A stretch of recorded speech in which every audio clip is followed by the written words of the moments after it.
Hello and welcome to the Bucket Lister podcast. Join your host Keith Crockford, along with special guests who have travelled the world, here to share stories of their adventures and plenty of inspo to add to your bucket list. Now, let's get into today's episode. Hello everyone and welcome to this edition of the Bucket Lister podcast. Today we are joined by the legend that is Dave Blower. He is one of our guides. He's been with us now for the last 4 or 5 years since we really started the Bucket List Company, and has travelled all over the world with our bucket listers, experiencing great trips and leading them on the way. Hello, Dave. Hi, Keith. How are you? I'm very well, thank you. Yeah. So today we are going to discuss the differences between the Everest Base Camp Trek and the Annapurna Circuit Trek. These are two iconic treks in Nepal. They're on a lot of people's bucket lists. And I just think it would be great to compare them. And with Dave having done both of them very recently, there's no better person to discuss those. So, Dave, yes, what would you say are the main two differences between the two treks? Well, I think there's an obvious difference, and that is with Everest Base Camp. It's an iconic place that a lot of people want to go to, and you go up there, but then you turn around and you come back. Maybe I know we have a slightly different route coming back, but basically you go to a place to see it and come back. So you come back the same way, in essence. The same way. It's the same way. And that's got its strengths, and for me, it's got its weaknesses as well, as far as comparison is concerned. But Annapurna, and it's the clues in the name, is a circuit in that you make your way through the Nepalese countryside, dramatic scenery. You go over a pass that's just roughly the same height as Everest Base Camp, and you continue. You're not turning around and going back, and you continue into a very different landscape. So, if you like, with Annapurna, the surprises keep coming. What you haven't got with the Annapurna circuit, and it's just a difference, is that you haven't got the iconic Everest Base Camp that everybody knows. And that, I know from the trekkers I've taken, and I know you know this too, is a massive, massive draw. I remember the first time I went to base camp, one of our trekkers, Mike, he was 55. He'd been dreaming of doing it since he was 12.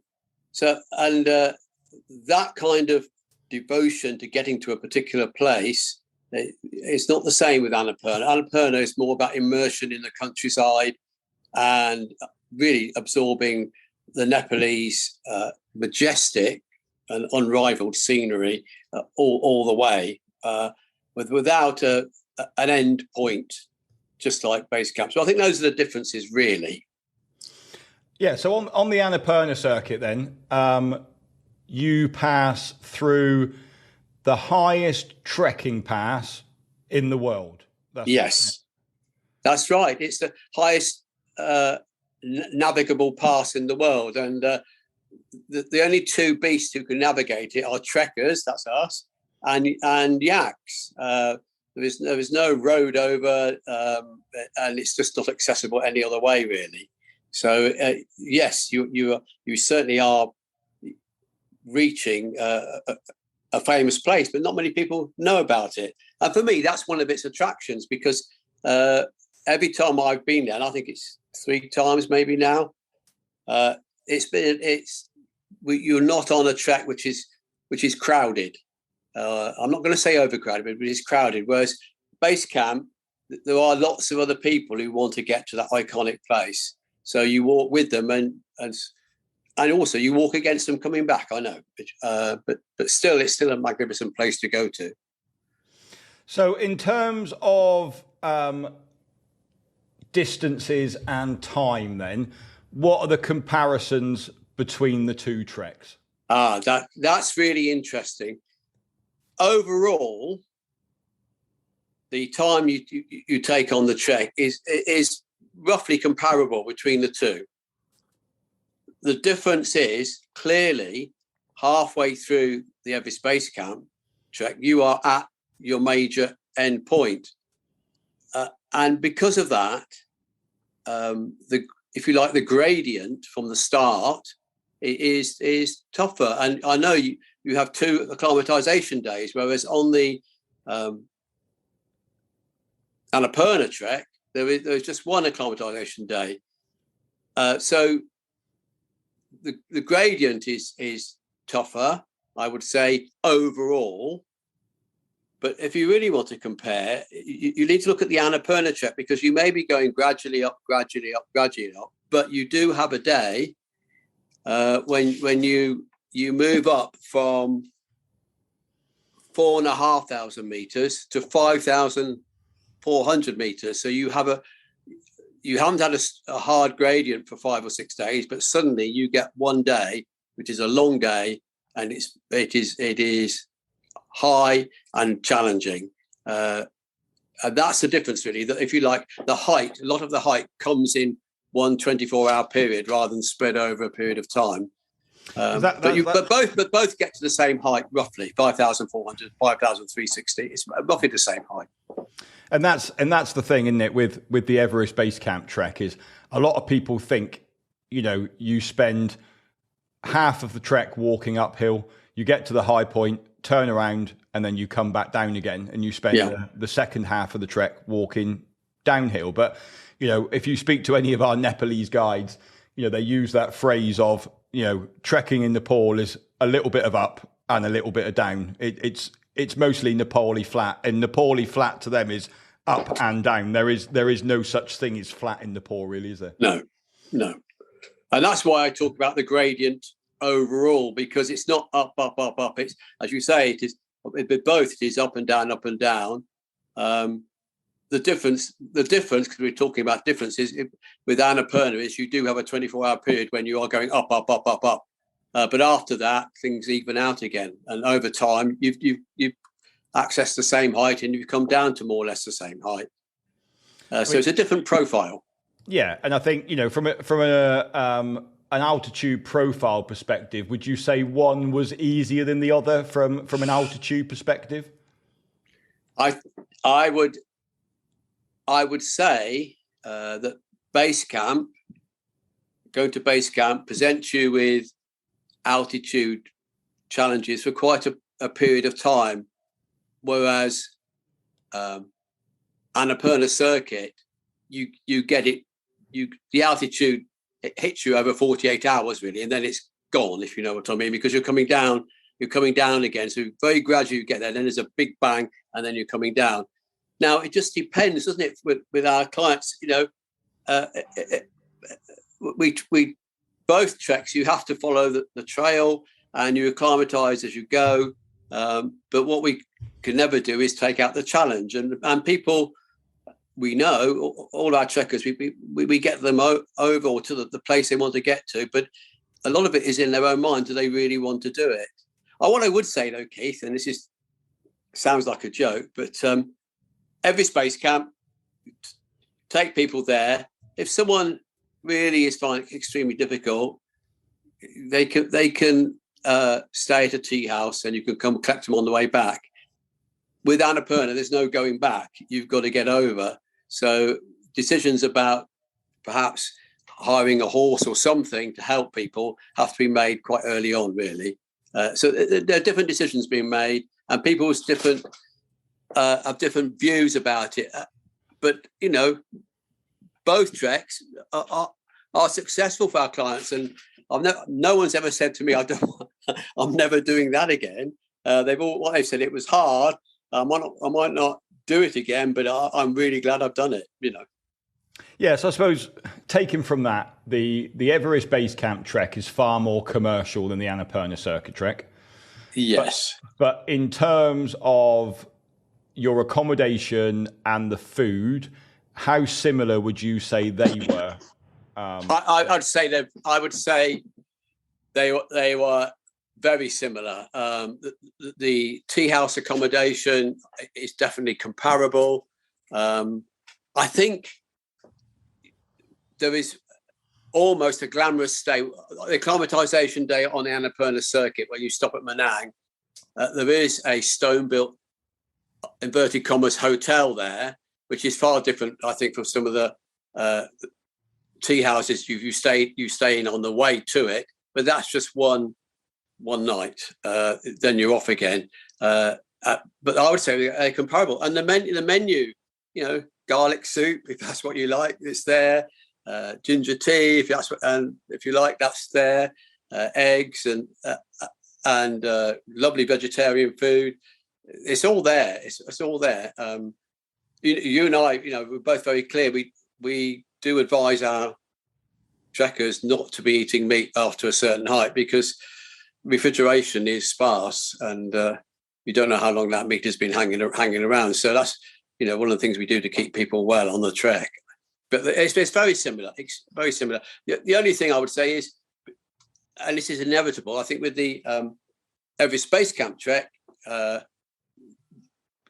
some of the charging for water is higher, but you can get around that if you've got a water to go bottle. But that's to do with so many people actually doing that particular trek. Whereas the Annapurna Circuit, I think that if you're going to buy water, for example, your costs overall will be less. Would you say, I mean, I've noticed it over the years of doing the Everest Base Camp trek that it is becoming more westernized in terms of, there are bars on the way up, there's bakeries on the way up, you're in Namche and you can get bangers in mash in Namche. Would you say the Annapurna Circuit trek is catching up with that, or would you say there is still some, it's not as commercialized? Okay, right. I would say there's a couple of things to say. One is the Annapurna Circuit. I would say this to anyone: if you want to do it, get on and do it, because the Nepalese government are building a road to help the communities, and that will bring just what you're talking about, more commercialization. So I would say now, get on and do it before it does become more commercialized, because part of the attraction is that large parts of it are certainly not. You can always buy Pringles, and you can buy them anywhere all over the world. That's the truth. But it's, as you say, we're not talking about bars and bakeries everywhere. There are one or two bakeries, that's true, and there is an apple farm where they sell coffee and apple turnovers. But that's just a couple of places on a 12-day trek, So it is moving that way, but it's not as far down the road as Everest Base Camp. Definitely not.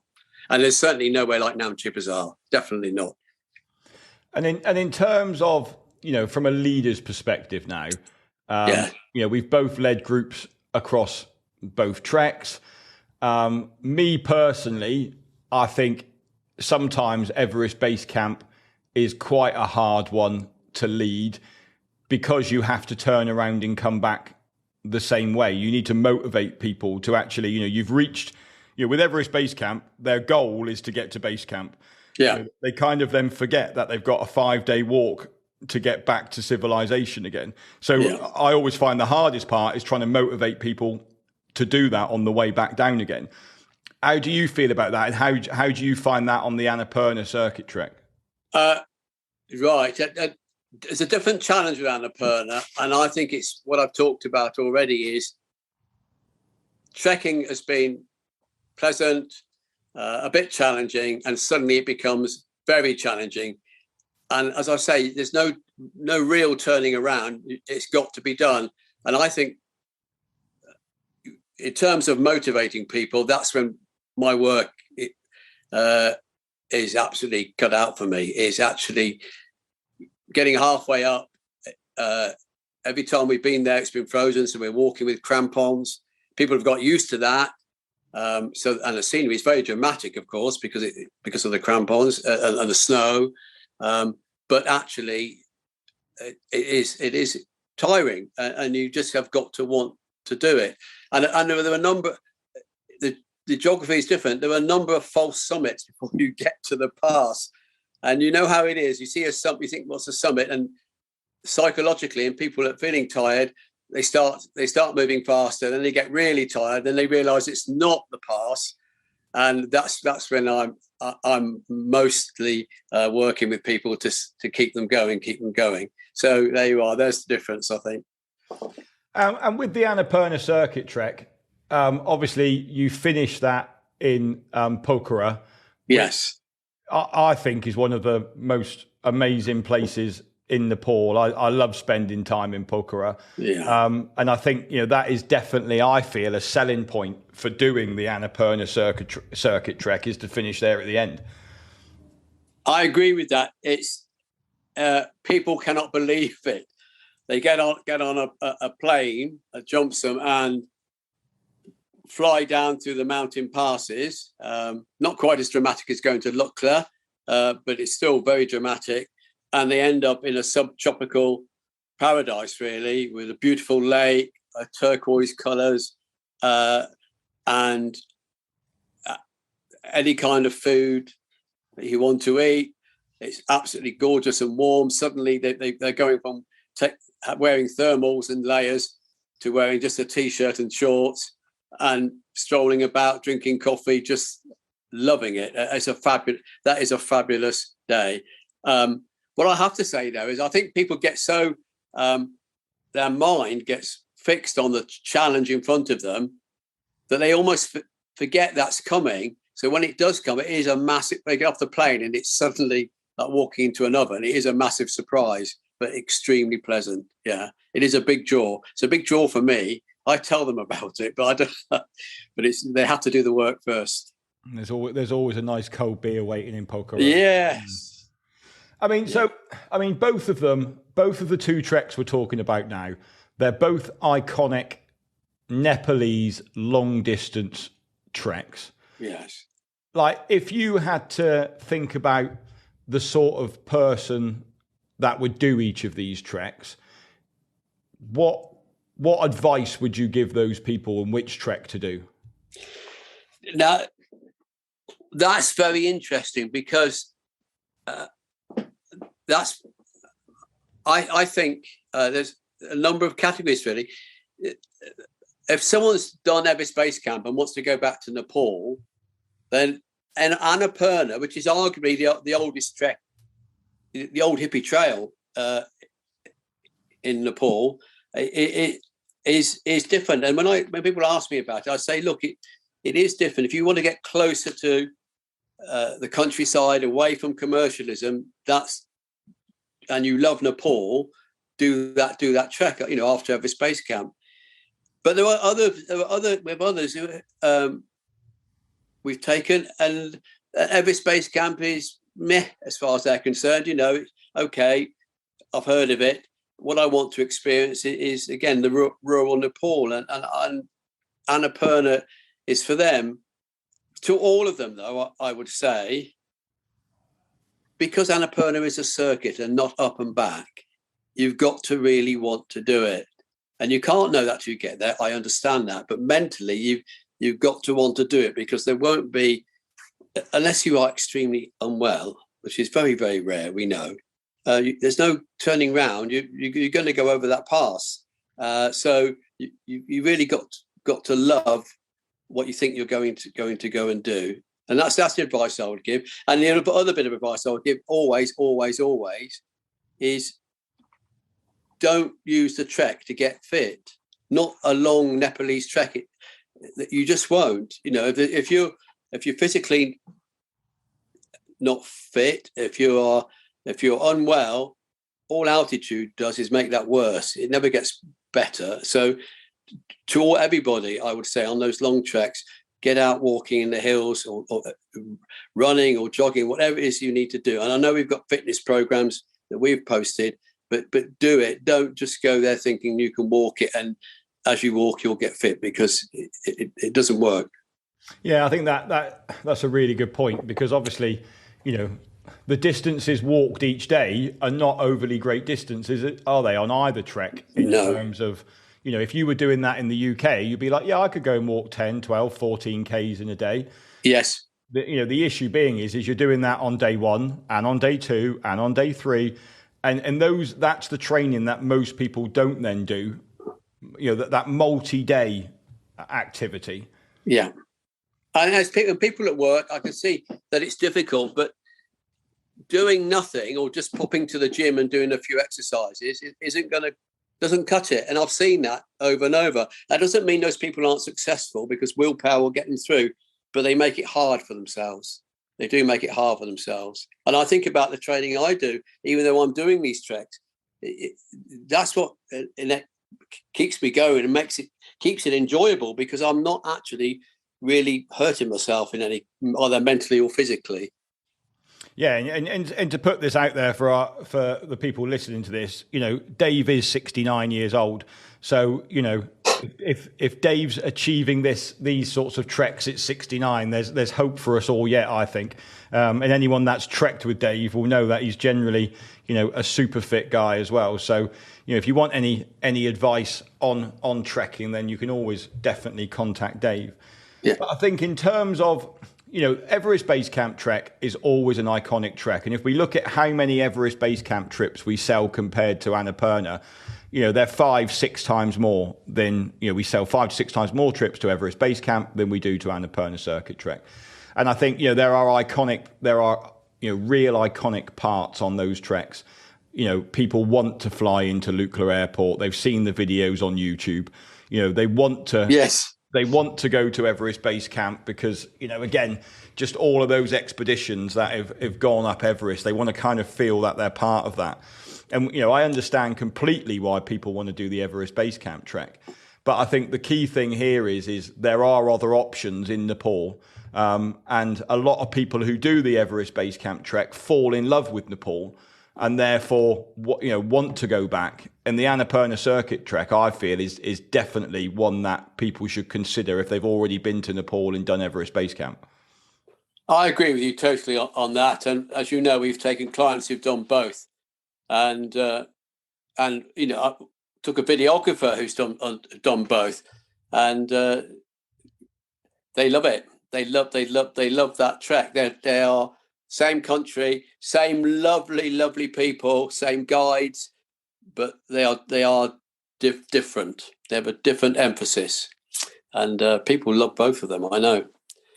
Yeah, and I think we'll come to a finish in a minute. But I think one thing that I just want to point out is obviously, we have said that one of the negatives of Everest Base Camp is going up and back the same way.